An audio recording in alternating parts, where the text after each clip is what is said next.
Okay.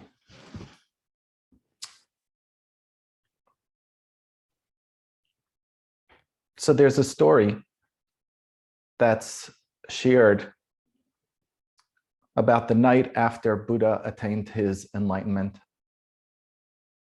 where he spent the next several days really contemplating and reflecting and deepening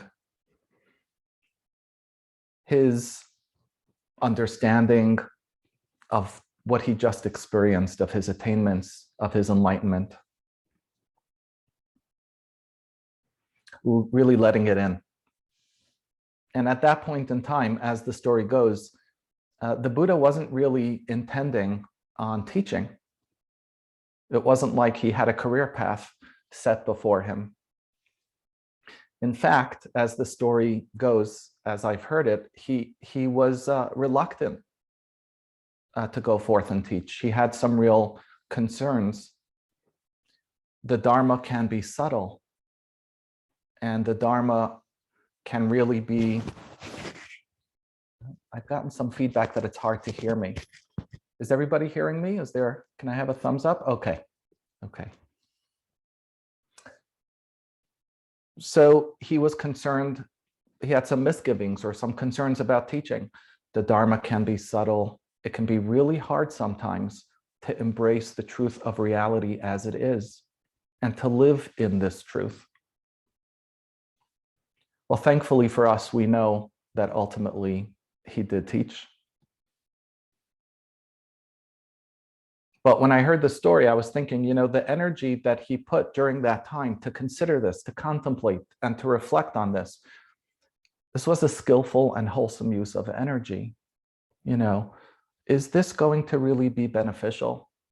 Is this really going to be helpful? Is this a choice that's going to be wise? And taking time to contemplate things like that also takes energy. When we talk about skillful and wholesome, what we're really just saying is what's fundamentally beneficial, what's helpful to ourselves, what's supportive, what's really called for, what's really needed. I heard this analogy from Dharma teacher Winnie Nizarko in a Dharma talk that she gave. She compares Dharma teachers to driving teachers. The driving teacher is teaching you all the different functions and the parts of the car and how you drive and giving you prompts and supports and instructions and guidance. The only difference is that this driving teacher is not in the car with you. You're on your own in your car. And then after you drive, the driving teacher knocks on your window and says, "Hey, how was it? How'd it go?" Because we're each in our own car, driving on our path. When I heard this analogy, I was laughing to myself. It feels more to me like the driving teacher who's attempting to learn how to drive his or her car as they're also teaching somebody else how to drive that car. That feels much more true for me. So what I share with you today is just really me learning how to drive my car.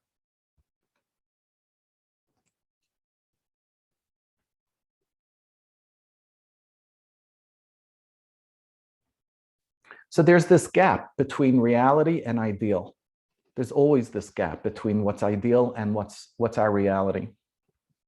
In that gap, I can find myself really struggling, really experiencing confusion, creating real complexity and complicatedness. I find myself taking beliefs from my own life and creating this exaggerated, this inflated sense of responsibility. And ultimately, in that process, also experiencing, unintentionally, cultivating and experiencing an aversion, both for myself and my life. I can wind up seeking perfection in that striving that I find myself in. Certainly not liberation. Here's an example of this for myself. I think most of you, if not perhaps all of you, are regular, consistent attendees on this daily sit. And I'm not. I have 5 boys, I have 5 children and a dog. And I drive my 3rd son every single morning to school. Back and forth, it's close to 2 hours in total. Time that really, really I wish I can spend in other ways. Which, if I wasn't doing, would free me up to be part of this daily sit regularly. And I really would like that. I want that because I value the experience of the Sangha and the daily sit. I want that because I value the teachings from my fellow teachers. I want that because I make up in my mind these notions of perfection and right and wrong, that the right thing to do is to be here regularly for you, for me, for my teaching mates. And in that ideal, I'm not there. I'm in the gap that's right smack in my reality, right? I can be here when I can be here, but not nearly as consistently as I wish I could be.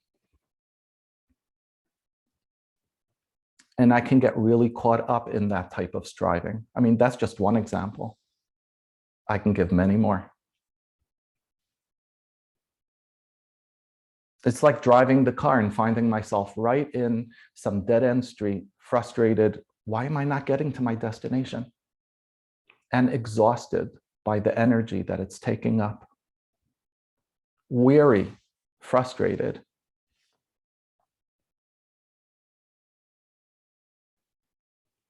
So how do we know what is unskillful use of energy? Or as it translates in the Eightfold Path, right effort or unskillful effort, unwholesome effort. How do we know? The teacher Christina Feldman writes about this, and she writes beautifully that whenever happiness becomes a goal, separate and apart from where I actually am, this is unskillful effort. And we can feel the consequences of this type of striving. We feel it in our head. We feel it in the constriction of our thinking.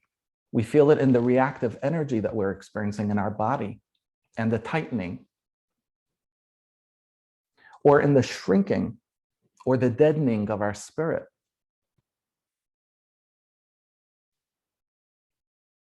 We're trying to get out of a life that simply won't go away. This is what it is right now, like it or not. Here it is. We get caught up in thoughts that create dualities, right? Good meditation, good practice, bad practice, the right way, the wrong way.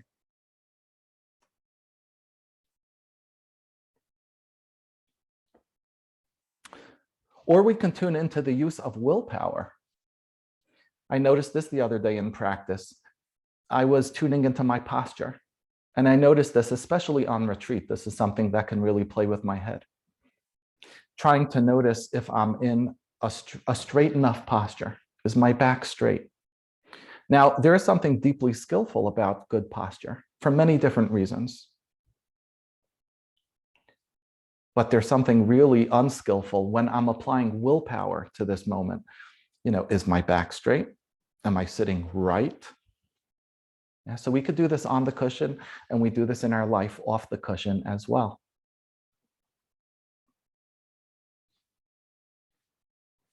Another example of this can be the experience of anger, right? Anger inevitably arises for us.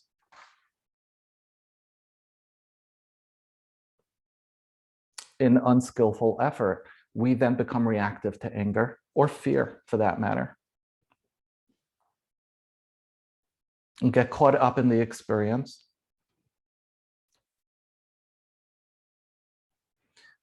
So we are expending energy and effort throughout our life, throughout our day.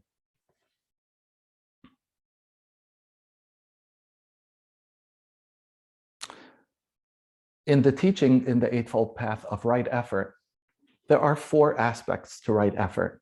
There's the aspect of guarding, abandoning, developing, and maintaining. I sometimes write for myself, GADM, GADM, guarding, abandoning, developing, and maintaining, as a way of trying to really internalize this with awareness. So we want to guard against the arising of unwholesome states of mind.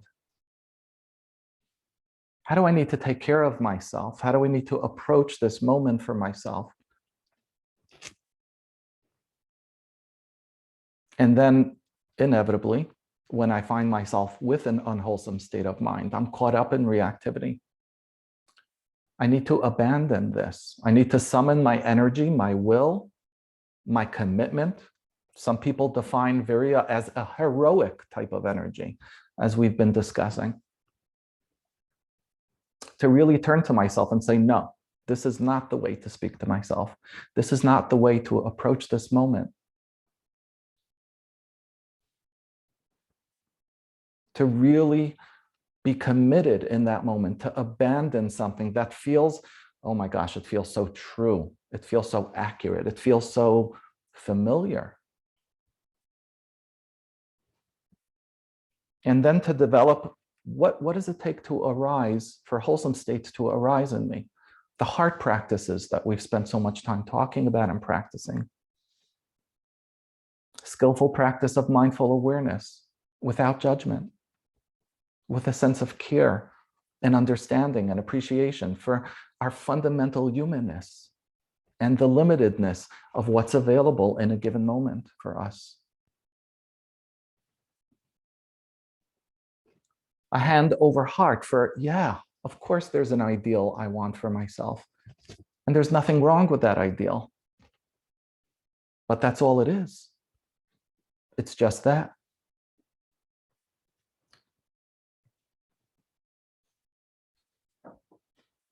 I saw this beautiful analogy that was given to describe these four practices of guarding, abandoning, developing, and then maintaining. That's the fourth one, to maintain these wholesome states of mind. And it's likened to cultivating a garden, right? So you have these four kinds of effort when you're cultivating a garden as well. You have to avoid growing weeds in the garden. And then when you have weeds that have already grown in your garden, you have to remove them. So those are the first two efforts. And then the second part is about cultivating wholesome things. So we plant the fruits, the vegetables, the flowers that we want to plant. And then we maintain them in our garden, right? We take care of them.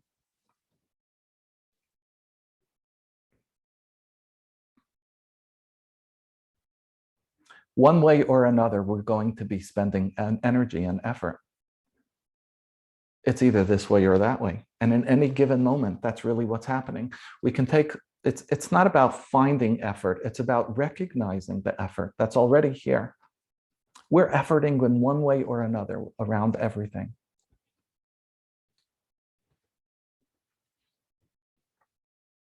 I remember I shared in a previous Dharma talk with you this quote from teacher Ajahn Chah.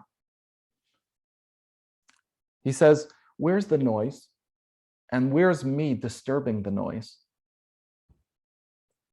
Unwittingly generating my own suffering. I love that. So there's noise. There's a reality that isn't ideal. There's something challenging for me in this drive of this car ride right now in my life. Okay. But me disturbing the noise is where the suffering really is. You know how I know? Because the same noise is there when I'm in a more wholesome state of mind and I'm not reacting to the noise and I'm not suffering in the same way. I don't need to read that somewhere or hear a teacher teach that. I get to experience this. I get to know this in the most important way that knowing is available for all of us.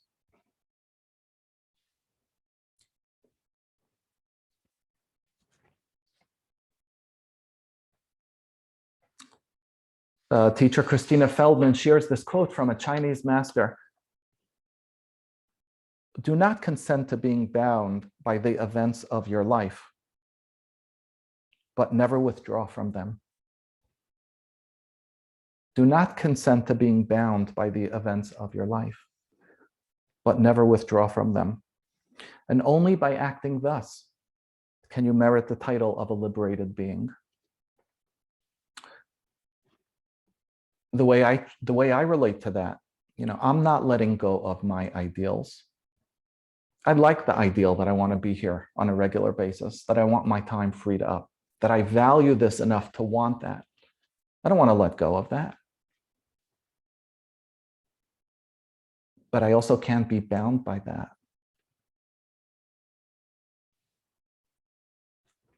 Well, thank you for letting me share. So let's take a moment or a few moments, check in with the body.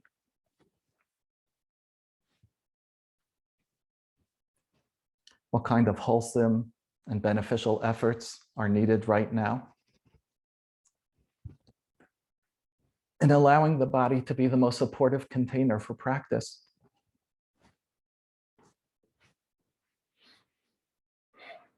Some intentional deeper breaths. Some stretching. Some shaking out.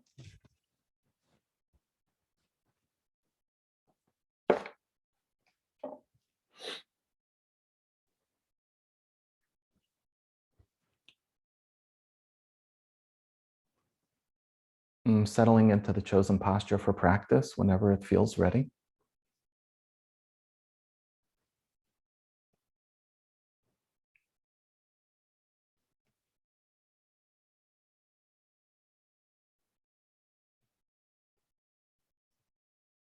Perhaps taking a moment to set an intention for practice for these minutes. It could be something quite simple.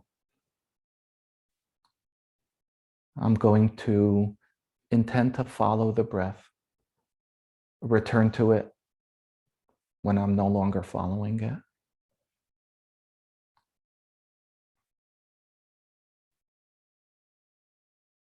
I intend to notice my experiences with an open and caring heart.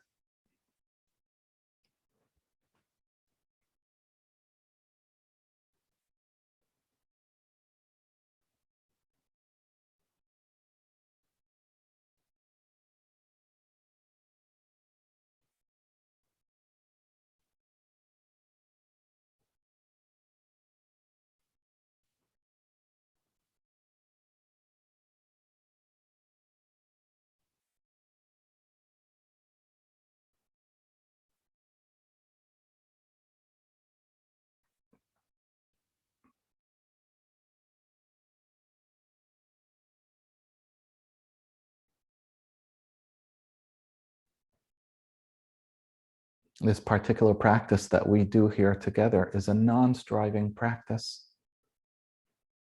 It's not a practice of trying to get somewhere, but of being here, right here, just as it is, just as we are.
So what are the weather conditions like for us on the inside today?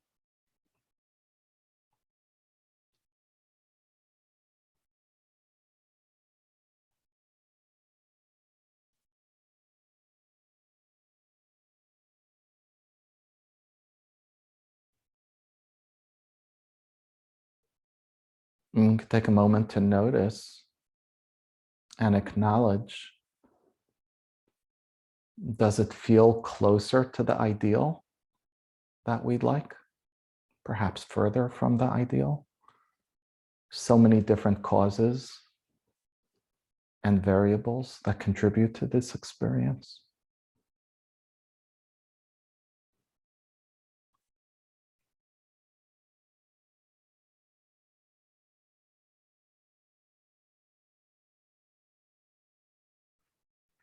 What the energy is like in the body.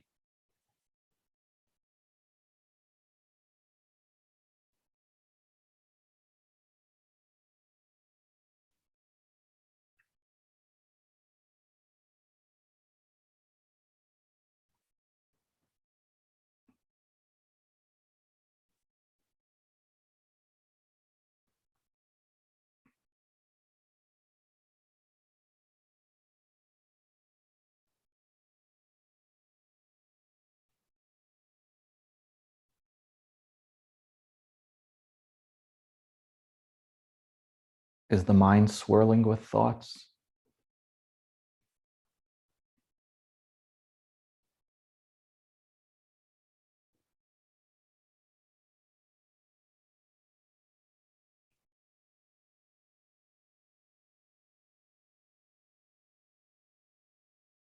Are they thoughts of wanting something, clinging to something, attaching? Or perhaps they're more in the rejecting, avoiding, feeling this aversiveness. I don't want this or like this.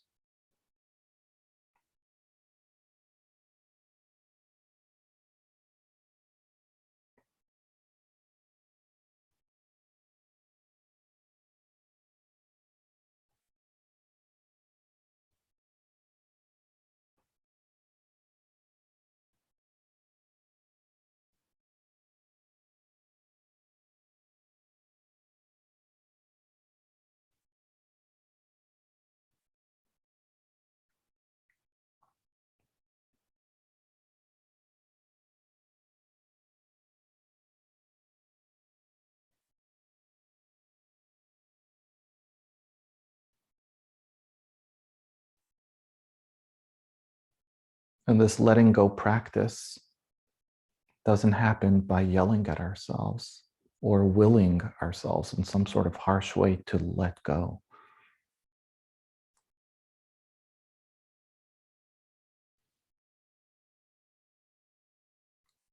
In the willingness to really face toward ourselves, the willingness to see and feel into what's happening right now. What's it feeling like right now?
In any given moment of practice, we're engaging with one of the four right efforts.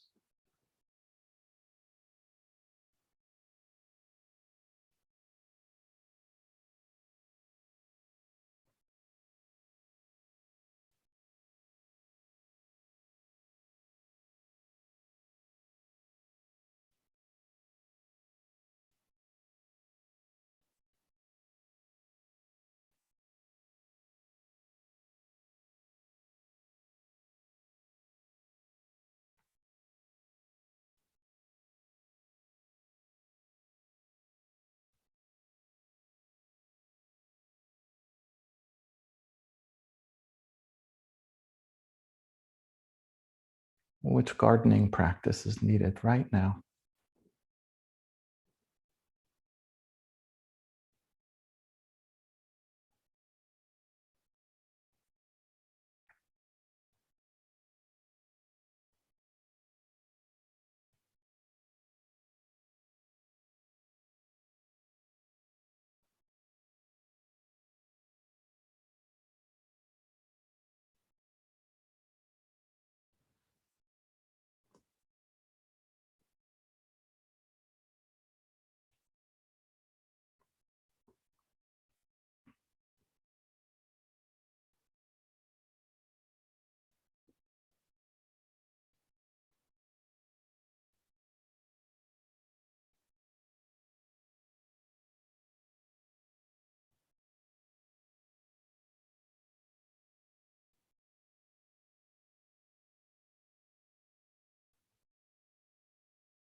Returning to the sense of breath or other object of awareness.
What's being felt right now?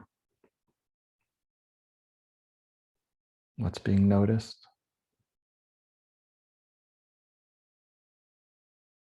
Is something calling or pulling for our attention?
And perhaps at this point, after some time spent sitting,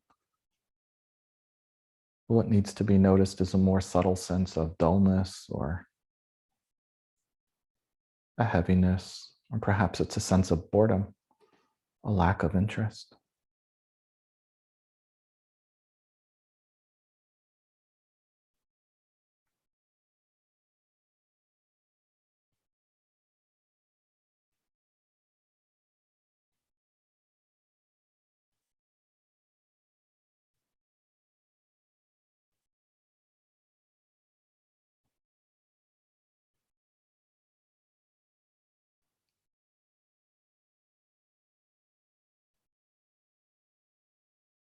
Experiencing this moment through eyes of, I know this already.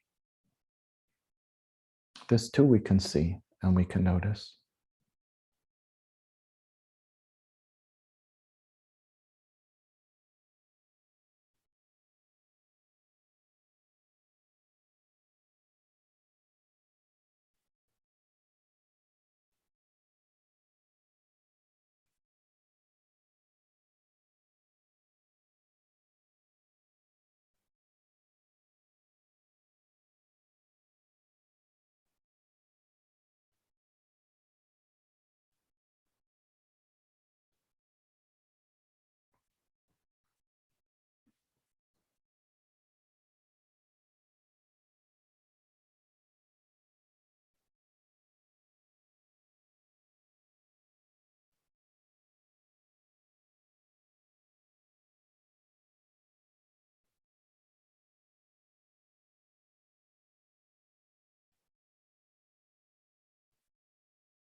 Are there particular stories that the mind is telling us right now?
What would it be like to be just a bit more wholehearted in this moment?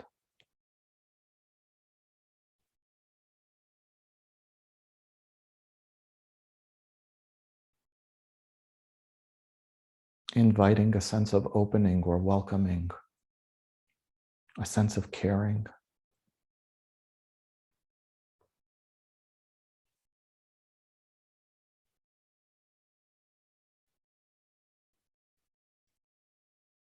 Some tender-heartedness.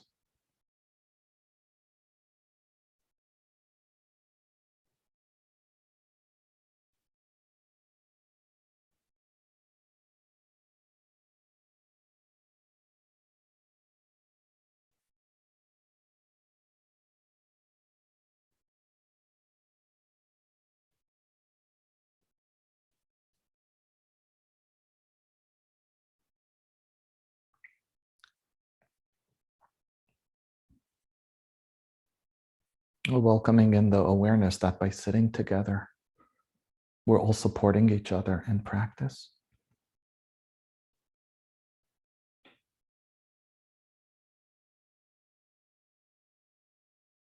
Inviting ourselves to open and to receive that sense of welcome and support and care from each other.